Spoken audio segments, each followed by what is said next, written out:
با نام خدای مهربان سلام. برنامه نوبتی کتابخوان است و چون هر وقت در برنامه مهمان داریم. البته مهمان نوبتی ما یک نفر است که با کتاب و مطالعه نظر شخصی خود را دارد، دیدگاه‌های متفاوت دارد و نظر و برداشت‌هایش از مطالعه کتابخوانی و تبلیغ شعر و کتاب کاملا از مهمان‌های گذشته فرق می‌کند. در استودیو حضور دارند عزتمند سلامیان. به برنامه خیلی خوش آمدید. تشکر که در این سردی ها دعوت ما رو پذیرفتید و نوبسته به اونه که سرکار هستید در برنامه حضور دارید. سرال بگویید که امروز چه حال و احوال دارید و چگونه میگذرد روزها در دوشنبه؟ از دعوتتون و روزها چون شاید اکثری مردمی دوشنبه معمولی گذرد. که از مطالعه و کتاب خیلی آگاهی دارید.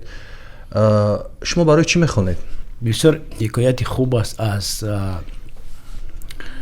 بیرونی بگمانم که در دم مرگ بود، در سکرات موت در گلوش آب می چکندن و یک کسی به عیادت آمد، سر از بالین برداشت، پرسید که همون مسئله ریاضی چی شد؟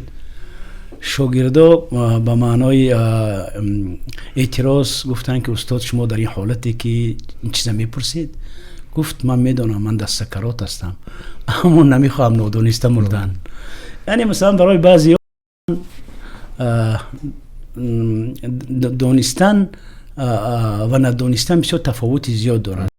چیزی دانستن میخوان، مثلا از ادبیات، از هنر، از عالم، از آدم، همین چیزی معمولی است. در یکی زیادتر و در یکی کمتر است. بسیار چیز طبیعی باید باشد. یعنی بعدش همیشه دانستن خوبه. بله. و خداوند در قرآن میگه که آنهایی که میدونن و آنهایی که نمیدونن برابر نیستن. آنهایی که میدونن حتما بالاترند. شما میگید که خواندن نه برای همه کس و نه برای همه چیز. و وقتی دیگه هم گفتید که نه همه چیز رو خواندن هم ممکن است و گفتید که اگر سالهای قبل جوانیتون برمیگشت بسیار کتابا رو شاید نمیخوندید. چرا؟ خب شاید به این فکر من دیرتر رسیدم، از ابتدایی نبود، اما فکر میکنم که اگر یک نفر در رشته ادبیات کلاسیکی یا ادبیات جهانی میخواد که کارش ادامه داشته باشد، باید توجه خاصه به همین سمت هست، نه به مثلا مسئله های تاریخ اجتماعی فلان فلان. یعنی من گفته هستم که مثلا در ما دانش‌های عمومی جهانبانی عمومی زیاد بود همیشه در دوران شوروی هم، اما طلبات قطعی و سخت به تخصص نبود. احساس میشه نفر بگذار صاحب کسبی که ما شما دارم روزنامه‌نگار است. من مثلا از بسیار دوستانم بگذار اگر شنونده رنجن، چون که بارها پرسیدم، مثلا تخصص داره در ساحه ژورنالیستیک تلویزیونی و در همین راستا همین 10 ساله 20 ساله اخیر تقریبا 30-40 کتابی بود که ترجمه شد، دسترس شد، آمد به تاجیکستان.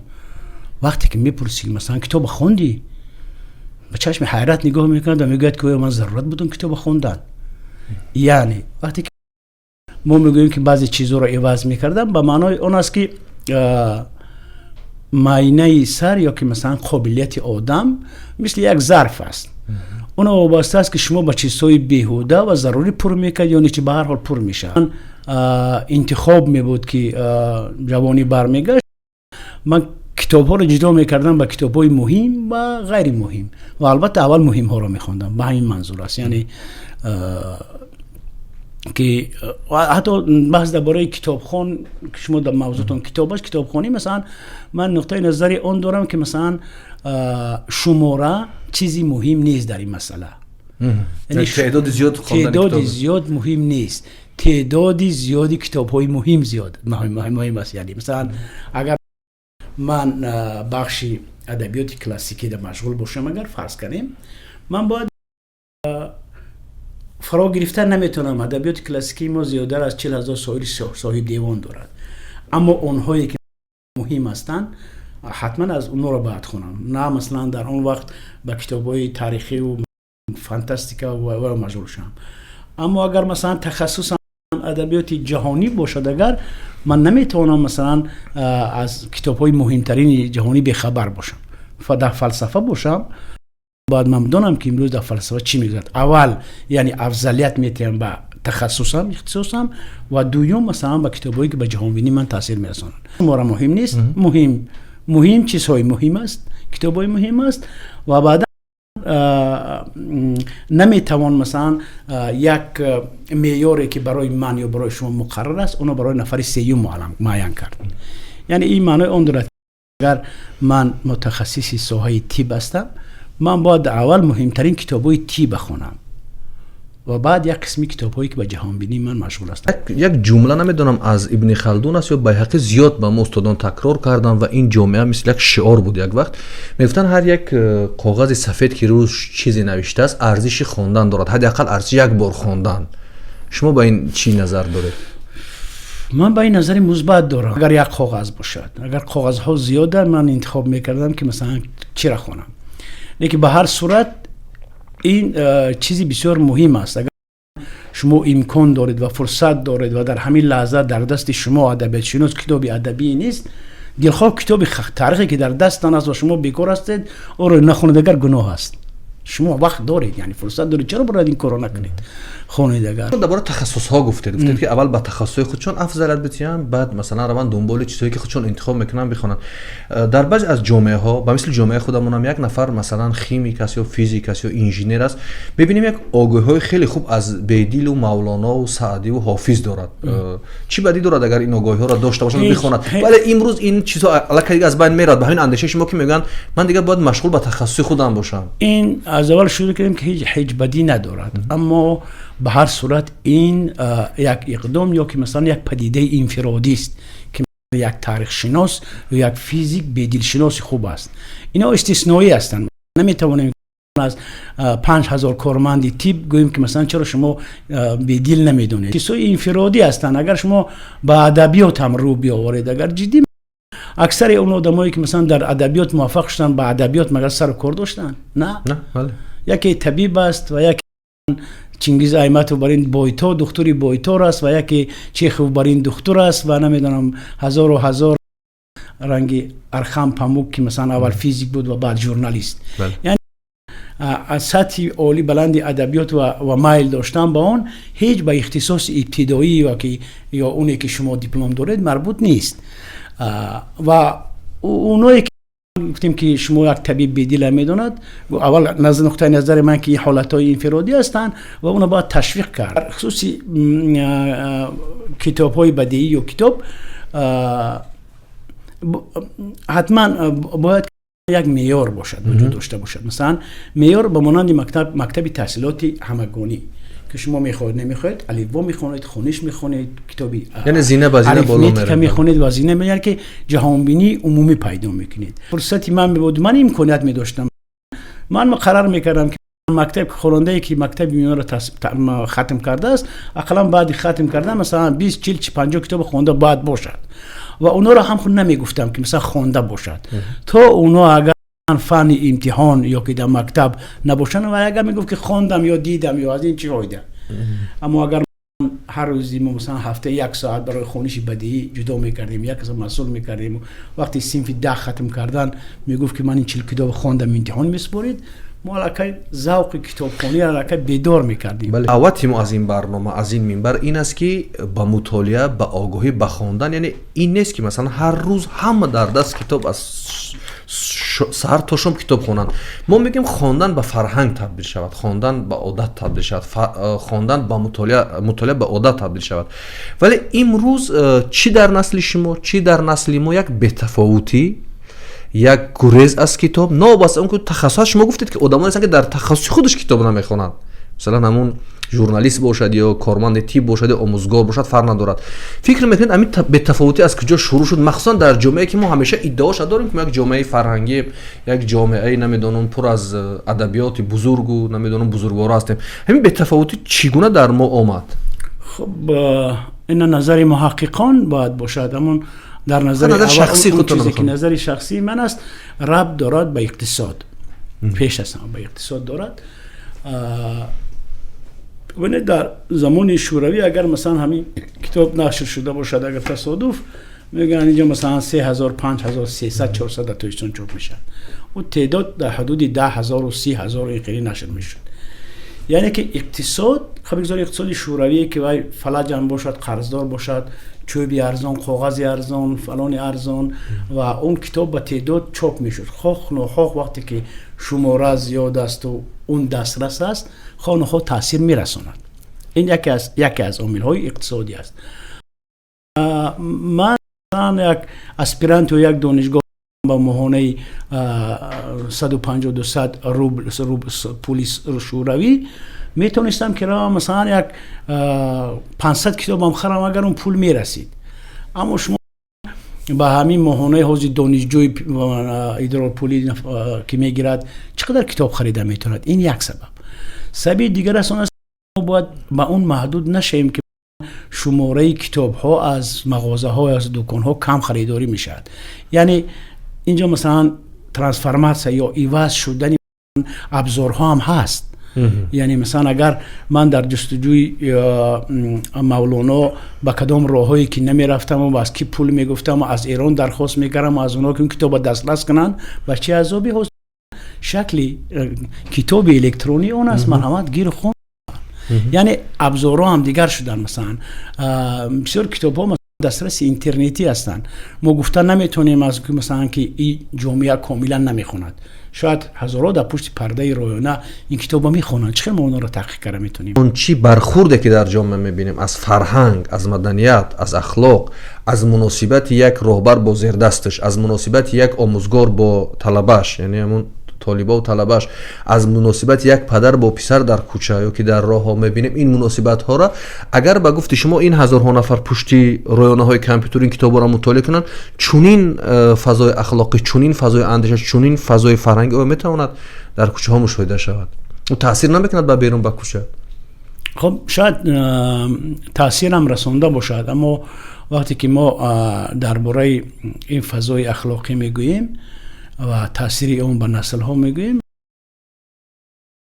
اون چیزا با اعتبار نگرفتن اون چیزی که حادثه ها واقعه ها تاثیر گذار هستند غیر امکان است. مثلا یک جنگ شهروندی تاجیکستان که باعث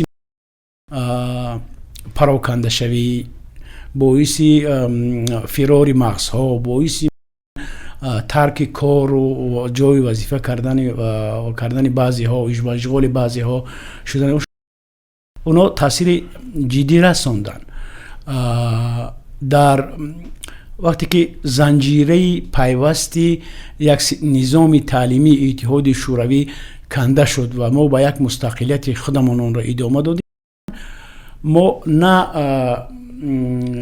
ایدئولوژی نوی تعلیمی مستحکم برجا ساختیم، نه از اون پورا کنده شدیم. اگر جوانیتون به خاطر بود مکتب خونیتون در همون دهه دوردست ونج، در یک دهه نمیدونم پایمزور یک دهه دوردست، برای شما دولت همون شوروی امکانیت شرایط فراهم می‌آورد یک تحصیلی درست‌تر بگیرید و از همونجا با همین دانشو بیاید با دل خود دانشگاه در مرکز شهر دوشنبه داخل شوید.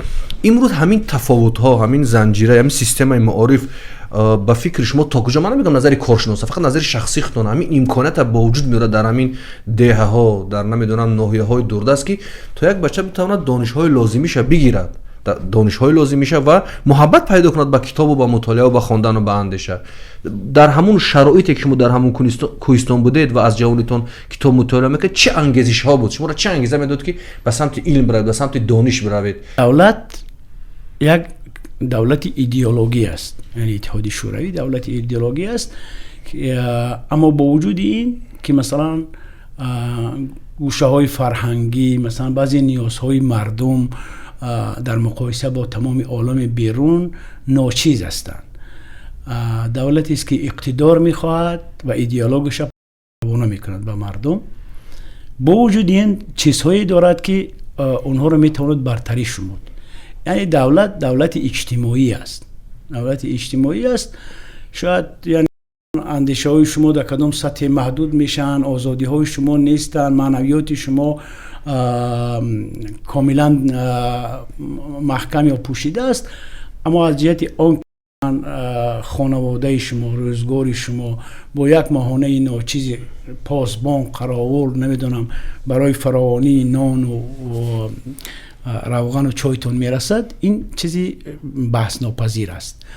و در شرایط امروز که در همون کوهستان فرض کردیم اگر یک جوان دانشجو ببیند که آینده او در همون ده ماندن است یا معلم شدن است، زندگی او به طور کافی یعنی پرمعنی میگذرد یا نمیگذرد، این هم برمیگردیم با همون شرایط اقتصادی. حاضر ما در صحبت گفتیم که بعضی جوانای ما از دهات دوشنبه را ندیده راست مسکو میروند، از پشت کار و زندگی میروند. این یک چیزی دوم من حاضر نمیدونم با دلیل گفتن نمیتونم، اما تصور میکنم که همین چیز شاید کنده شده است. کدام یک دهه در زمان شوروی بود که کتابخانه خوب نداشته باشد؟ رفت صحبتتون از اورهان پاموک یادآوری شدید و در یک صحبت دیگر هم گفتید از این کتاب‌های اون تعریف کردید. خواندنش به ما چی می‌دهد؟ همون تا جایی که شما اینا خواندید چی از اورهان پاموک؟ اول اون که برمیگردیم به مسئله ذوق، برمیگردیم به اون مسئله که بعضی کتاب‌های باشن که باید یک رویخط باشد که مردم دونن.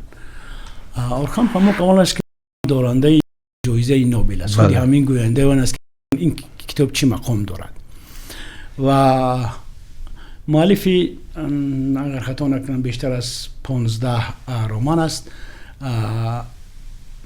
و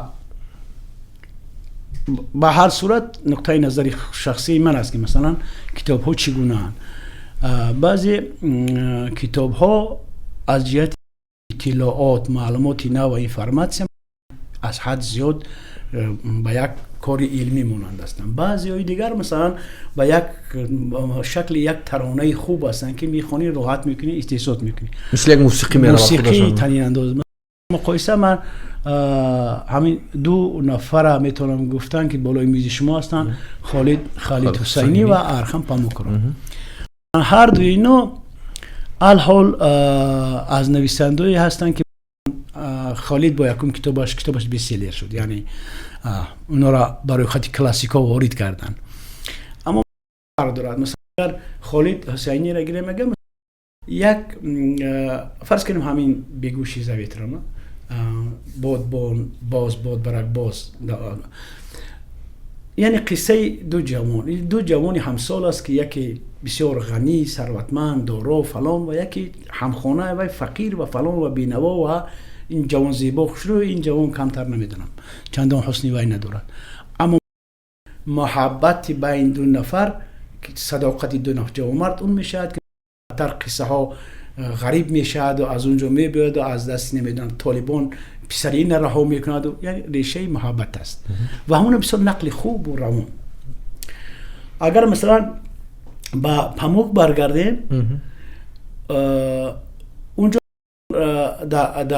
خوب در همون نام منصور هست یا که اون کتابی ها که مثلا کتابی که نام منصور هست واقعا خیلی کتاب جالب است. میگن از پشت همین کتاب مکافات نوبلی گرفته است اورهان پاموک. وقتی که شما از این کتاب میخونید مثلا پشت هر یک سطر وای اون درجه نقل احساسی بلند شاید نباشد، اما اونقدر اطلاعات عجیب است که مثلا در حیرت میافتید که مثلا یک نویسنده ترک خب برای فرضاً برای مثلا ما فارسی گویان اونقدر اطلاعات درباره تاریخ و ادبیات فارسی ما دارد که حیرت میمونید مثلا، یعنی تا این درجه است. یعنی منظورم همین که کتاب ها هر گونه به هر شیوه نوشته میشن، یکی مثلا با موسیقی روان، یکی نمیدونم صدای نی، یکی ارکستر سیمفونی که صداهای هزار موسیقی به گوش میرسد. همین است. من گفتم با شما که من توصیه میتیم که اولش که اگر نویسنده در یک سطح مثلا میانه می بود و نامعلوم می بود تا این درجه اعتراف نمیشد، یعنی مثلا اونایی که در صاحب این جایزه میشن انگوش شمارن، یعنی انگوش شمارن. و سبب دویمش همون که اونی که شوق بیدار میکند از حد زیاد اطلاعات مفیدی عجیب در این کتابو پیدا میکنید. همین است. مخصوصا در همین نام منصور اگر توجه جدی‌تر توجه کنیم در باره هرات و اون آثارخانه ها و فکر میکنم خیلی به ما نزدیک است، نه؟ به مردم ما، به فرهنگ ما، به تمدن ما اون هرات و اون نقاشی ها و اون رسامانی که در اون دوره زندگی میکنن. فکر میکنید که بسیار مثل یک فیلم، مثل یک کلیپ زیبا شما رو اورهان پاموک میبرد بر هم عصرهای میانه و شما هر یک اون خانه موزه اون روحانیانی همون دوره و برخوردهای همون دوره و فرهنگ همون دوره را بسیار جالب میبینید و باز جالبیتش این است که آمیخته میکند فرهنگ غرب را با فرهنگ مسلمان ها و بین این دو فرهنگ نه بلکه ضدیت بلکه یک چی میگویند تحملگرایی را با وجود میارد. این احساس کردید گاه از انجیل هم اگر مثال برای جای دیگر از قرآن مثال میبرد و اونقدر سوژه ها را به هم جالب میبرد. شما درست گفتید که نویسنده امروزه هستند و توصیه برای خواندن بسیار خوب است. من یک چیز در این جای یادآورم به بیننده های برنامه کتابخوان که کتاب های خالد حسینی هر سه کتابش در تاجیکستان هم با زبان روسی و با زبان های تاجیکی موجود است. شما میتوانید آن را از کتاب فروشی ها دسترس کنید و کتاب های اورهان پاموک هم چون که استاد بسیار از این نویسنده توصیف کردن، تمجید کردن در فروشگاه های کتاب تاجیکستان فکر کنم تا 10-12 کتابش در دوشنبه موجود است و شما میتونید آنها را از کتاب فروش کتاب تاجیکستان بخرید بخونید. شما گفتید در یک صحبت خصوصی که تالستوی و چخوف رو گشته و برگشته میخونید. اگر اینها امروزی باشن چرا با اون ادبیات گذشته هم بیشتر شوق داره؟ چیش از اینا برای شما جالب است مخصوصا از تالستوی؟ گپ در سر اون است که ادبیات کلاسیکی او هیچ موقع خودش گم نمی کند، مثلا موقع خودش گم نمی کند. پاموکی که هازی با درباره‌اش صحبت کردیم در میزی کاریش، در بالای میزی کاریش صورت تالستوی آویزان بود. بعداً راست گفت در زمان شوروی من چندان به تالستوی اهمیت نمیدادم، اما وقتی که در خارج از کشور بودم مطبوعات عربی مثلا بعضی وقت تاثیر میکردیم، اونقدر اقتباس از چخوف و از تالستوی زیاد است که حیرت میمونی.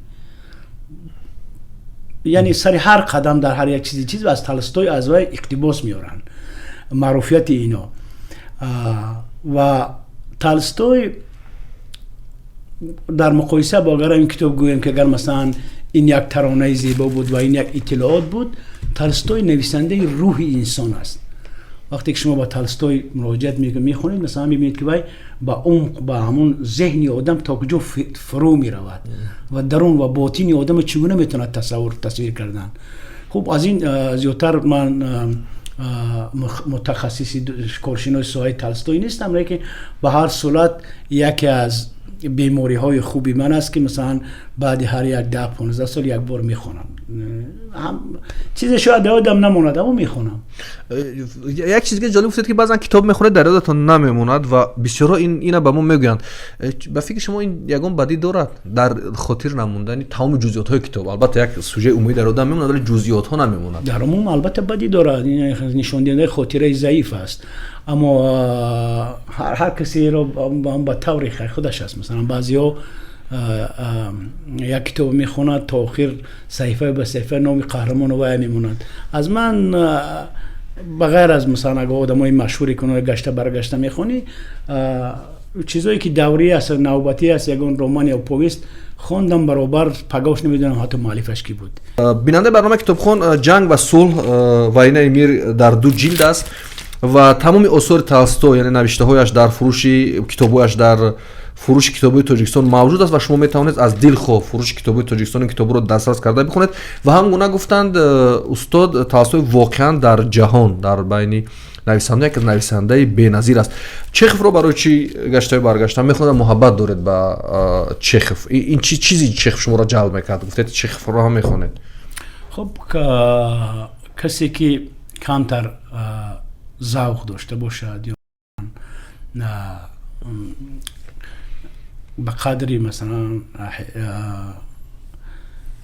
چیزی اگر با روسی گویم یومور، یعنی که حجر و ظرافت لطافت میرسیده باشد، در یک دوست قصه های کوتاه چخوف که اونو برابر یک کتاب است.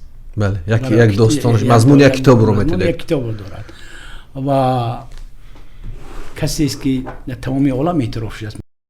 چیخوف درگذشت.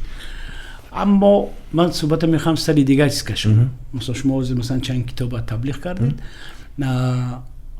برای من اگر بحث با یک کسی یا صحبت درباره مثلا کتابخوانی باشد، نو بسته به ملتش، بسته قومیتش، مثلا قرقیز باشد، قزاق باشد، نمیدونم ازبک باشد، اگر از زینه اول از هویت، از خودشناسی خودش بیخبر است، برای صحبت درباره پموک عجیب نیست. اگر مثلا بالفرض یک تاجیک نمیدوند که سرمده که کی نوشته است چی دارد، گذشت ایام جمعه آدینه را نمیدوند، در آن دنیا و پلات کنجکی محمدیوف را نمیدوند، و مثلا گیرم خب با بزرگا از لاهوتی و عینی و اونو شناس نیست، و من درباره اگر بحث درباره تلستوی کردنی باشد برای من بسیار عجیب است.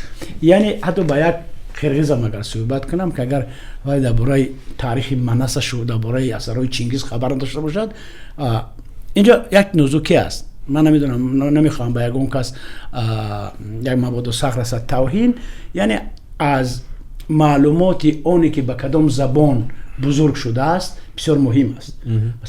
نمیتوان از یک جوانی تاجیک که در باغچه زبان روسی آموخته است، مکتب میانه زبان روسی آموخته است و در آخر دانشجویی که یگان جا رو بر روسی ختم کرده است، از وی خواهش کرد که مثلا چرا حافظ نمیدونه، ولی مثلا هویتش چی میشه؟ گفتید هویتش چی میشه اینجا بعد اون جوان تاجیک بودن رو زیر سوال نمیرود؟ تاجیک بودن اون زیر سوال نمیرود. چرا در فرهنگ بیگانه کلام شد، با زبانی بیگانه کلام شد و فرهنگ بیگانه را قبول کرد؟ اگر این فرهنگ جزئی از زندگی و افکار و اندیشه او نباشد، دیگر چی میمونه از تاجیک؟ تو فقط اون نام که اون دیگر تاجیک است و تاجیک تولد شده است. تمام. وقتی که وای 4 ساله 3 ساله پنده بود، پدر و مادر روس مواب انگلیس موابش او رو به اون مکتب دادن. بعد اون ذهنی وای در همون باغچه ذهنی روسی تربیت شد و یا مکتب روسی انگلیسی دادن فرض کنیم و من بعد بزرگ شد.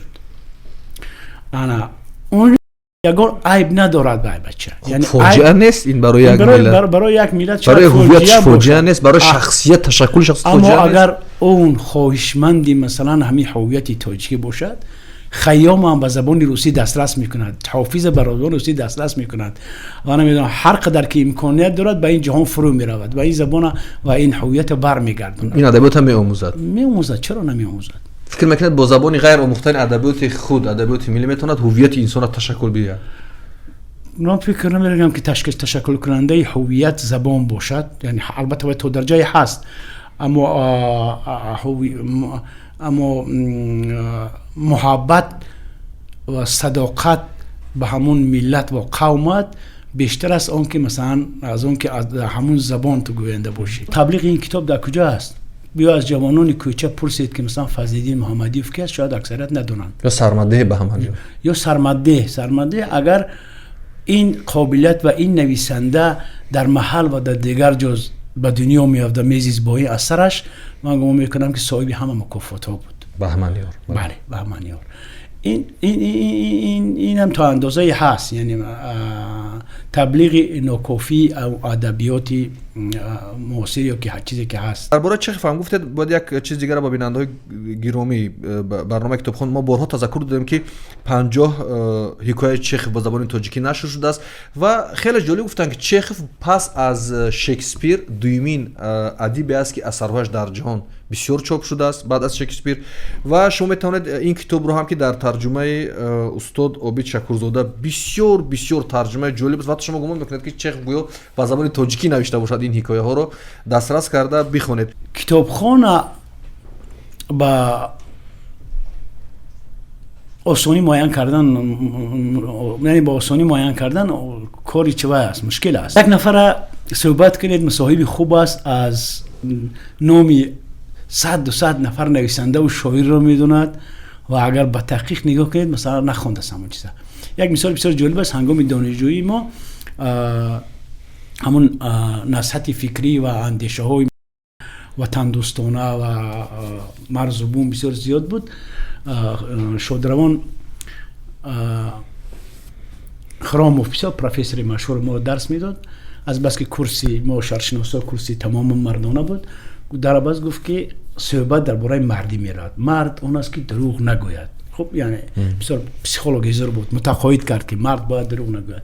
و نکن گفت دست میبرداریم از شما 50 نفر که از هویت ملی و اون میگویید کی از روی انصاف میگوید که 9 جلد بود به شکل دوره شوروی چاپ شدگی شاهنامه را کی پوره خوانده است و از اون 50 نفر شرشناس 8 یا 9 نفر دست برداشت که من نخوندم اما همه نقطه نظر داره درباره فردوسی و شاهنامه و از اونها معلوم شد که همون چند نفر خونده بوده است. از سال 2014 و به فکرم 2015 گاه شعرهای شما در این بعضی نشریه‌ها و شبکه‌های اجتماعی نشر میشن و با اینکه اینقدر از ادبیات گفتید و دوست می‌داشتید خوندید شعر رو انتخاب کردید، من سوال برای چی میدم که شعر می‌نویسید و مثلا حکایت نمی‌نویسید، داستان نمی‌نویسید. این اواخر یک بحث زیاد نماست که گویا ما شعر زده زیاد شدیم. نظر شما چی است به این موضوع؟ اگر از صحیفه ها مرور کنید و شعر رو همچون شعر بها دید واقعا هم شعر زده شدیم. اونقدر شعری پوچ و پا در هوا و حرق مؤلف بسیار پیدا شده است از قبیل من که بسیارن شعر است و برمیگردم به اون نقلی که من با شما صحبت کردم که به نادر شنبی‌زاده وقتی که در استودیوی تلویزیون شعر خودش رو از یاد خواندن نتوانست و محرر به غضب آمد و گفت که استاد چخیل میشد حافظ از یاد کرد شاهنامه را از یاد کرد و 4 شعر خودتون از یاد نگفت. گفت که برادر آخه اونا شعر بودند. ببینید همین دوستان شما یک چیز میگن شما روزی شده میتوانید نمیتوانید میگن از سبک شعر نویسی شما. من باز میگم که شعر بلد نیستم و درستم شاید نفهمم. میگن از سبک شعر نویسی شما کم کم بوی بدیل میآید. شما تا کجا قبول دارید؟ یعنی سبکی بدیل میاد. این شما خودتون قبول دارید یا نه؟ به نظرم کدام دوستی بدیل ناشناسی من گفته است چون که عمل هیچ ربطی نمیبینم. من جدی میگم من برای شعر با یگان نفری در حیاتم هرچند که با قناعت شاید خیشتباری داشتیم من نگفتم که یگان شعری من بید یگان ربایی من که مثلا با کسی نگفتم که مثلا همین شعر رو ببین که چی نظر داری و یگان ادبیات نمیدونم معلومات نامه‌ای مخصوصی که به شعر و شعریت و ربط دارن من اون رو قرائت نخوندم واقعا نخوندم که مثلا در نقطه نظر شعر مردم چی دارن و چی حق دارن.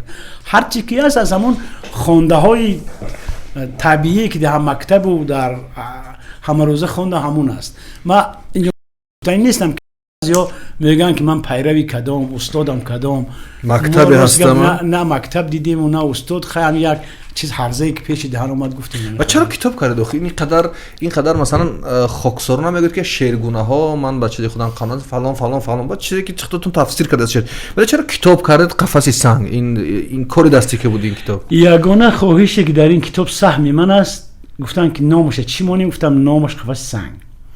شعری هر چیزی که از من در اینترنت و در دیگر جا نشر شده بود اون کاری شادروان همکورسم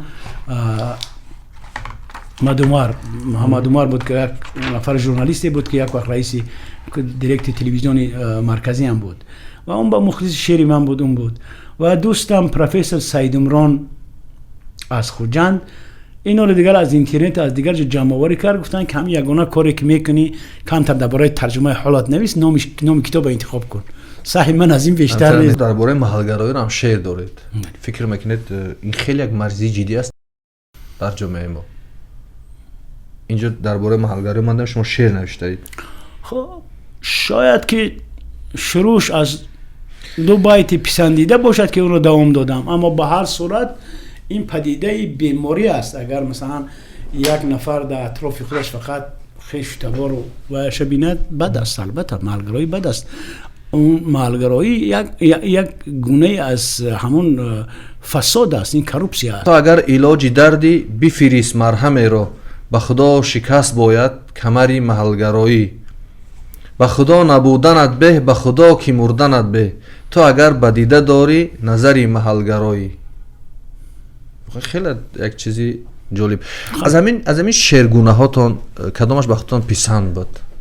میشد یک کار آدم براش جالب است. بیا از این چیزای خاکساری بگذاریم. یک کارش، یک ربایش، یک شعرش براش پسند است و شما فکر میکنید که خوب شد که همون نوشتید همون شعر، خوب شد که گفتید و یکی میستید به یادتون میبیادم. خب درباره این اندیشه کرد. اصلا دروغ است گفتن که کسی که نباشد که مثلا چیزی برای من پسند نیست. خب پسند نمیبود بعد نمیگفتید خیلی گفتید پسند است و حتی تعریف و تحسین میگن خورپشتک هم دوست می‌دارد وقتی که چیزی نیک میشنوی. اما به نظر من مسئله ذوق و وعی است، ذوق و طبع است. چیزی که شاید بسیار برای من پسند است، خیال میکنم که این شعر خوب بود، از اون با همون چیزای زمانوی کسی لایک نمیمونه و نمیبیند و یک چیزی که عادتا هیچ چیزی به نظر من نبود اونا مثلا میپسنده. پدر و مادرها توصیه میدادن مثلا قبل از همه 24 ساعت در نزد تلویزیون سریال های ترکی تماشا نکنید، روزی اقلا 1 ساعت کتاب خونید که از فرزندان شما دونن که مثلا این کار چیزی است، یعنی تربیه کتابخوانی از خونه سر شد. با معلم‌ها و یا توصیه می‌دادم که اینا بازبینی کنن، شاید یک فن دیگر وارد کنند که خوانش بدیهی باشد، که یعنی طلبه اون وقت خواننده عادت میکند که مثلا معتاد شود، معتاد به معنای خوبش. اگر 10-15 صفحه عجیب خوندید اون طرف شما کنده نمیشوید. و با مکتبای عالی میگفتم که در ظرف 5 سال بعد روی خط کتابایی داشته باشن که از خواننده طلب کردن که برابر دیپلم گرفتن پرسن که آیا همین 50-100 کتاب خواندی یا نه. اون طرف بعد از فکر عام ما برخورد میکنیم مثلا با مجموع عمومی فراگیرای دانش‌هایی که مردم در یک سطح معینی با دیگر معاشرت کردن و دیگر رو میفهمند. بار دیگر یادآور میشم بیننده گرامی که با ما بودن در صحبت ایزدمند سلامیان، شهرشناس، روزنامه‌نگار، شاعر و یک فعال جامعه شهروندی. و برنامه بار دیگر خوش آمدید. این برنامه کتابخوان بود. تا برنامه آینده در حفظ پناه خدا باشید.